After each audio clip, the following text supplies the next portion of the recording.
Hello friends, welcome you all to Dnyanadeep Academy. Now in continuation to the topic on fundamental right, today we are going to study one of the most important fundamental right, which is Article 21. What is so important about Article 21? Here remember my dear friends, Article 21 is the most liberally interpreted article of Indian Constitution. It has been interpreted so many times and in so different ways that it is called as a colorless legislation. Why colorless legislation? You can put any color in it and that color will be mixed with that water. That's why it is called as a colorless legislation. Article 21 is basically about a protection given to everyone regarding life and personal liberty. So we'll try to understand this particular article in a very interesting manner. So first thing, Article 21 is about protection given to an individual's life and personal liberty. This is first important thing, Article 21. Now why this article is important, we'll try to understand. See, suppose this is a common human being, right? This is common human being. Now this human being has an inherent right of life and personal liberty. Life, right to live, personal liberty, liberty to do anything as he or she wishes within the limits of the constitution, liberty to express, liberty to talk, liberty to walk, liberty to have profession, liberty to do anything. So all these things are there for this particular individual and it is called as right to life and personal liberty. Then there are three important threats to this individual. Those three important threats, first one is private person. Now, private person can be anyone. It can be me individually, Mahesh Shinde. It can be a businessman. It can be a rickshaw puller. It can be a goon. It can be a terrorist. Anyone can be there. So, this person has a threat from this private person first. This person has a threat from executive. Who are executive? Executive stands for Prime Minister plus Council of Minister, Chief Minister plus Council of Minister, and the entire administrative machinery running under these executive are a threat to this individual. This is second threat. Third important threat is legislature, right? Third important threat is legislature. That is Lok Sabha plus Rajya Sabha or Vidhan Sabha plus Vidhan Parishad or Legislative Council. So these are three important threats to the life and personal liberty of an individual. Now, if any private person makes an attempt to take away life and personal liberty of this individual, in that case, this private person will be booked under law and he or she will be put behind bar. It means this person has legal protection from any kind of encroachment by this private person on his or her life and personal liberty. It means this private person cannot take away life and personal liberty of this individual, as life and personal liberty of this individual has been protected legally. So this person has protection from private person, complete protection. It is given under various laws, constitution and everything. Now, what about executive and what about legislature? These two are very, very important institutions. And these two important institutions can take away life and personal liberty of this individual through various ways, through various methods and through various means. How it can be taken away? So, an executive can issue an order which is called as executive resolution or government resolution. You must have heard a very important word in your home, GR. GR aaya hai, barabar hai. So it is a kind of government resolution or government order or executive resolution or executive order. What if an order issued by Home Minister to beat people who are protesting? Right to protest, your right to liberty under Article 21. But you are being beaten by police on the order of Home Minister, then what about your fundamental right to liberty? Do you have protection from Home Minister who is part of executive? This we are going to study in Article 21. Or if Parliament makes a law that you people do not have right to move on this particular road. Parliament has made a law which is supreme lawmaking authority. Then right to move on a road is your right to liberty. Then this right to liberty is violated. Then can you challenge this parliamentary law or state law in the court of law? So this is the question that will make an attempt to analyze whether this person's right to life and personal liberty is protected from legislature and executive or not? Or can this legislature and executive take away right to life and personal liberty of an individual? This we will try to analyze in this particular article. Clear? Now, this is very important article. First, try to understand this point which I explained just in few minutes back. So, go through this video time and again so that you will get an idea. Now, we'll move forward towards article 21 and we'll try to understand what it says. See. So, first, article 21, it talks about protection of life and personal liberty. Now, what article 21 says? It says, no person shall be deprived of his life or personal liberty except according to procedure established by law.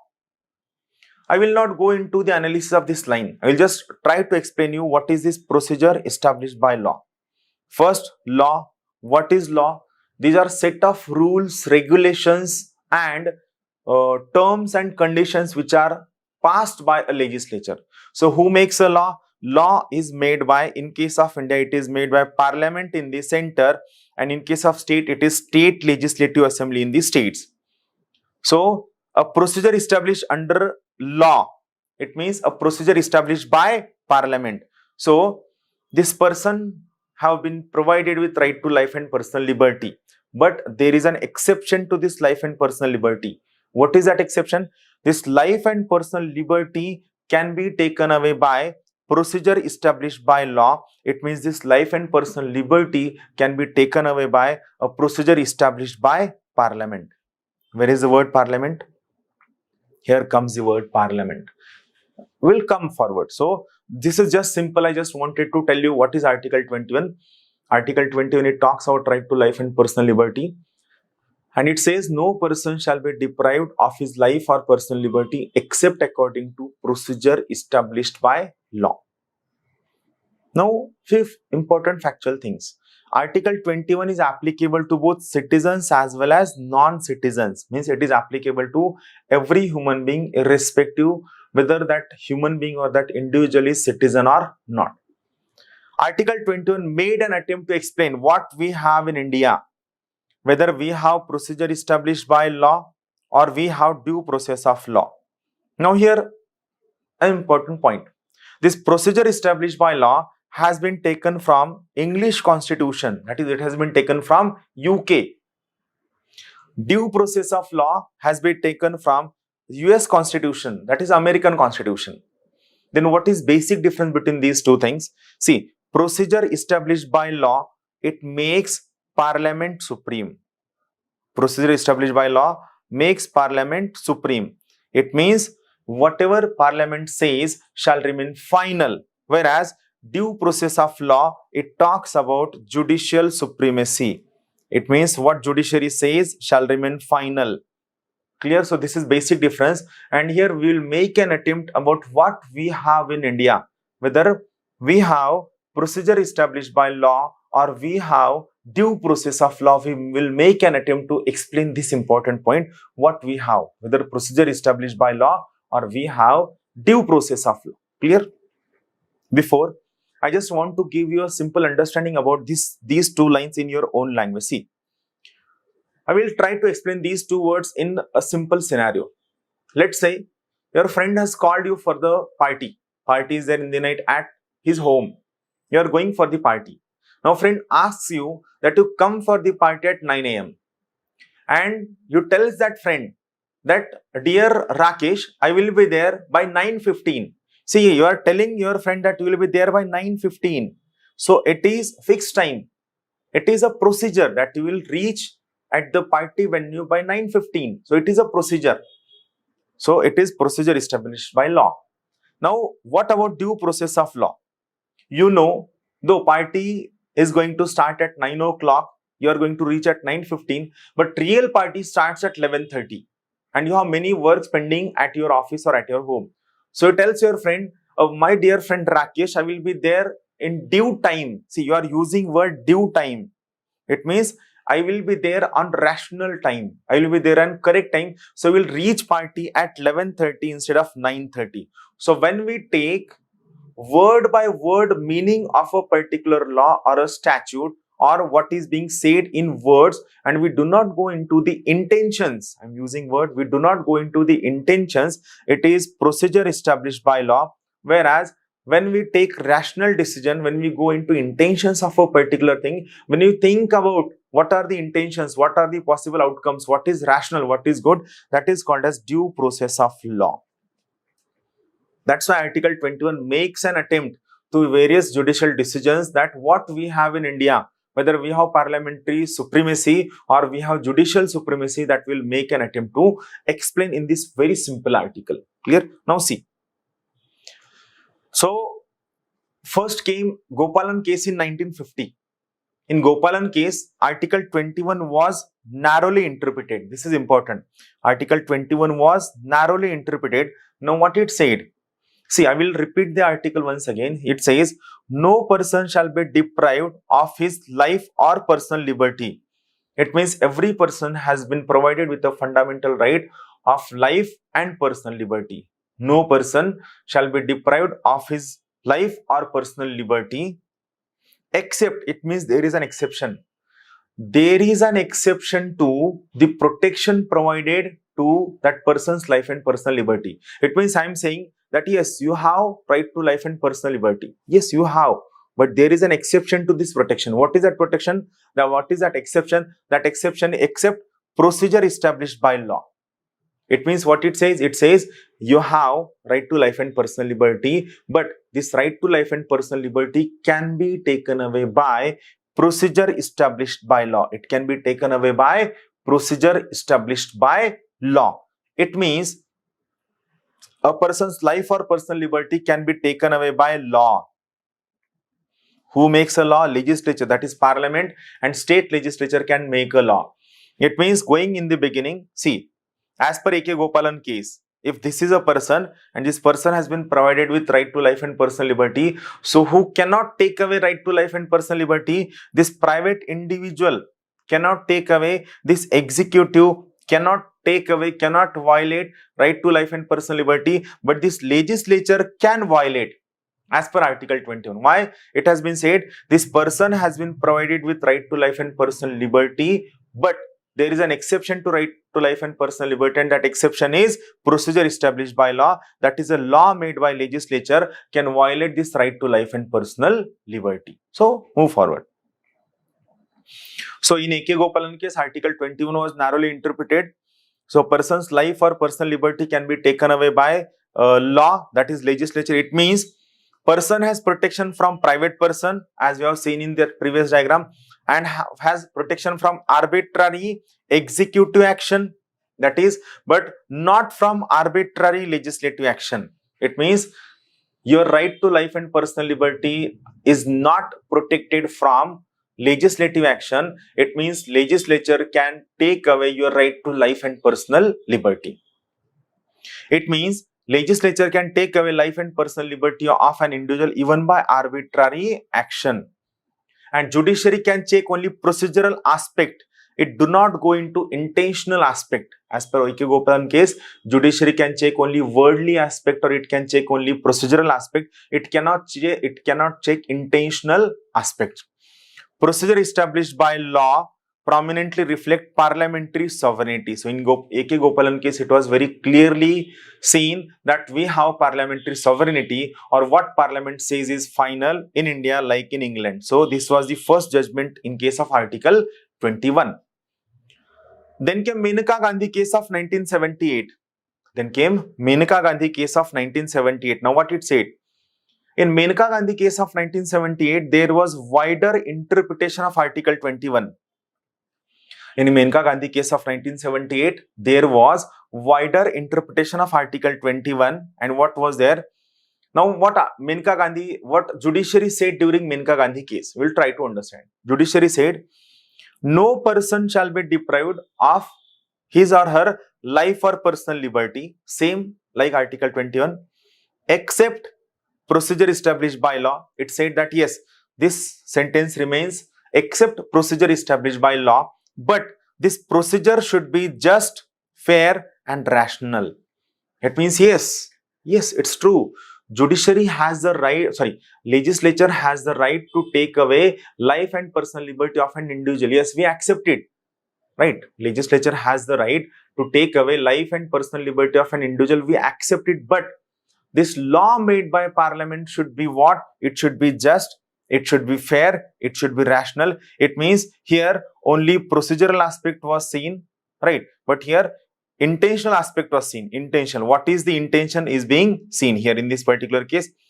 We are going to study what is the intention. Here only procedural aspect is being seen, but here we are going to study the intentional aspect. What is the intention? Why we want to go for this thing? So here we are going to study intentional aspect of this particular thing. So what Maneka Gandhi case says, no person shall be deprived of his life or personal liberty except procedure established by law, but this procedure should be just, it should be fair, and it should be rational. It should be just, it should be fair, and it should be rational. So this is the simple thing which they are expecting. Clear? So this was the simple Article 21's wider interpretation under Maneka Gandhi case. So it means due process of law. See, in first Gopalan case we had procedure established by law. In Maneka Gandhi case we have due process of law. Why? Because judiciary will go into the intentional aspect of law. Judiciary clearly said, yes, parliament has the right to make law, and the right to make law is supreme. No can challenge that right to make law. But as a judiciary, as a organ, as a validating organ of constitution, we have the right to check validity of parliamentary law. We can check validity of parliamentary law. We can question whether this parliamentary law is just, fair or rational, and it means due process of law. It is wider interpretation of Article 21. It means, as per Maneka Gandhi case, a person has protection from arbitrary action of both legislative and executive. In Gopalan case, a person's life and personal liberty had protection from arbitrary action of executive only. But after Maneka Gandhi case, a person's right to life and personal liberty has protection from arbitrary action of legislature as well as executive. This signified we have synthesis of parliamentary sovereignty and judicial supremacy.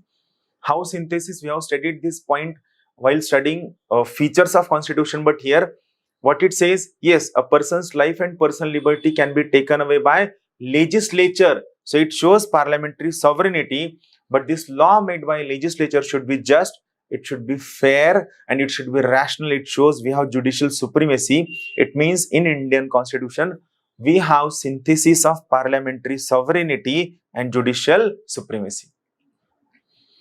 Article 21 is so wider that it gives every individual right to live with human dignity, to make man's life meaningful, complete, and worth living. That's why it is said Article 21 is the most widely interpreted article of the Indian Constitution.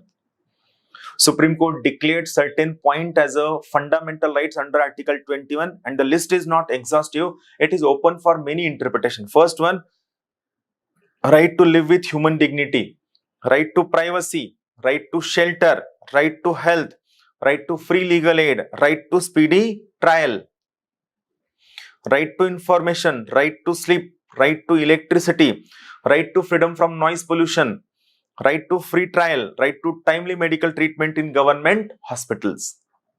So this was the Article 21.